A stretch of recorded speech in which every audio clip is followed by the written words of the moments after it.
내 기억 속의 북한 두 번째 시간입니다.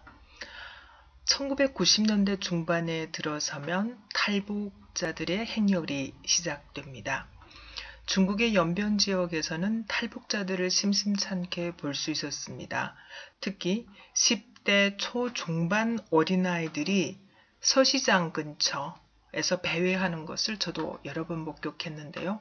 조선이 먹고 살기 어렵다는 것을 어렴풋이 알았지만 강을 건너 연변에 와서까지 유리걸식할 줄은 몰랐습니다. 얼마나 어려우면 저렇게 어린아이들이 헐벗고 굶주리면서 이국 타양에 와서 옷제비가 되었을까. 정말 같은 민족으로서 안타까움을 금할 수가 없었습니다. 그리고 친구 동네에서 만났던 탈북 여성에 대한 얘기를 해보겠습니다. 2000년대 초반으로 기억합니다. 그때 만났던 분이 30대 중반쯤으로 보였으니까 지금 어딘가에 계신다면 아마 50대가 되셨을 겁니다.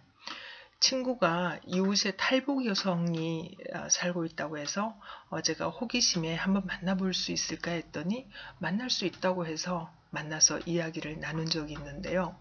그분은 아들 셋을 데리고 남편과 함께 탈북을 해서 연변의 시골 마을에 왔는데 동네 사람들의 신고로 남편이 끌려가고 자기는 애들 셋을 데리고 간신히 도망을 쳤는데 북한으로 끌려간 남편의 소식을 알 수가 없다면서 눈물을 흘렸습니다.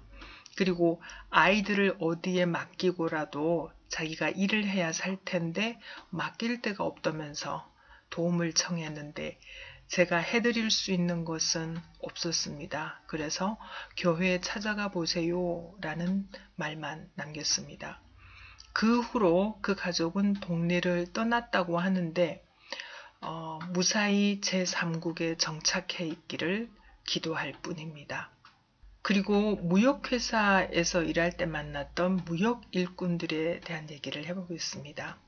2000년대 초반에 제가 잠깐 무역회사에서 일을 하면서 저희 사장님의 소개로 북한 무역 관련 통역을 해본 적이 있습니다. 제가 통역했던 무역권은 철광석을 중국 쪽에 팔려고 했던 평양의 한 무역회사였는데요. 북한 무역에 대해 아는 사람들은 다 알겠지만 북한과의 무역은 모험이 굉장히 큽니다.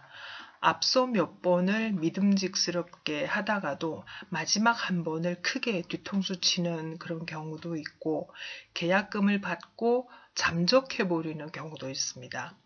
또 좋은 샘플을 가지고 나와서 협상을 다 하고는 질이 안 좋은 상품을 보내는 경우들도 들어있죠.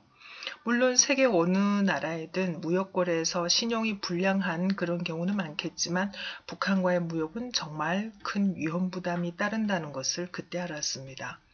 또 한 가지, 북한에서 오는 무역 일꾼들은 중국 측 파트너에게 무역거래 이외의 요구를 굉장히 많이 합니다. 아마 중국에 한 번 온다는 것이 소문이 나면 주변으로부터 이것저것 부탁을 많이 받는 것 같았습니다. 옷이나 약, 화장품, 기타 등등 선물하기 좋을 만한 것들을 자기 스스로 준비하는 경우도 있지만 대부분은 중국 측 무역 파트너죠. 북한에서는 대방이라고 합니다.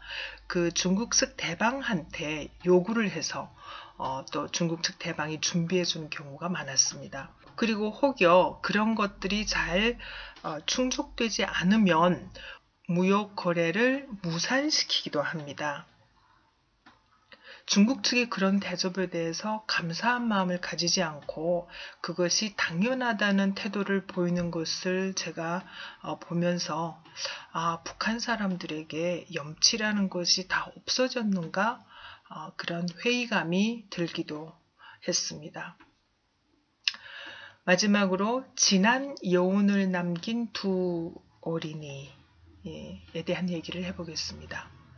제 후배의 삼촌이 시골 마을에서 목회를 하시는데 2010년쯤 어느 겨울에 그 마을에 친구들이랑 놀러 간 적이 있습니다.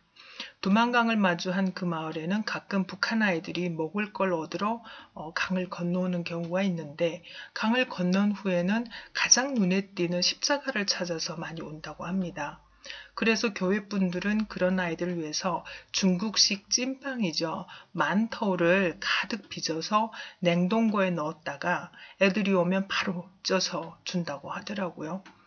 마침 저희가 놀러 갔던 그날도 저녁 늦게 행색이 남루한 두 남자아이가 교회 문을 두드렸고, 저희도 교회 아주머니들을 도와서 만터를 찌고 또 있던 국이나 반찬을 차려줬더니 그 아이들이 밥상을 마주하고 앉아서 기다리다가 음식을 다 차리니까 벌떡 일어서면서 감사합니다, 같이 드십시다, 이렇게 말하는 것이었습니다.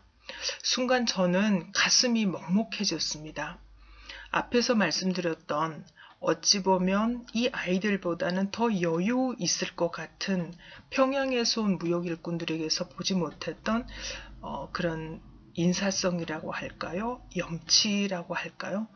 그런 것을 행색이 남루한 먹을 것을 찾아 국경을 넘은 저 아이들에게서 보았다는 것이 정말 만감이 교차했습니다. 이렇게 두 번에 거쳐서 단편적으로 제 기억 속에 북한, 그리고 제가 만났던 북한 사람들에 대해서 얘기를 해봤습니다. 이렇게 정리하면서 다시 돌아보니 어떤 열악한 상황에서든 따뜻한 기억을 남겨주는 사람은 있구나, 그런 생각을 다시 해보게 됩니다. 밥을 구걸하는 상황일지라도 감사합니다, 같이 드십시다, 이런 인사성을 보였던 두 친구가 어디에서든 잘 지내기를 빌어봅니다. 오늘은 여기에서 줄이겠습니다. 감사합니다.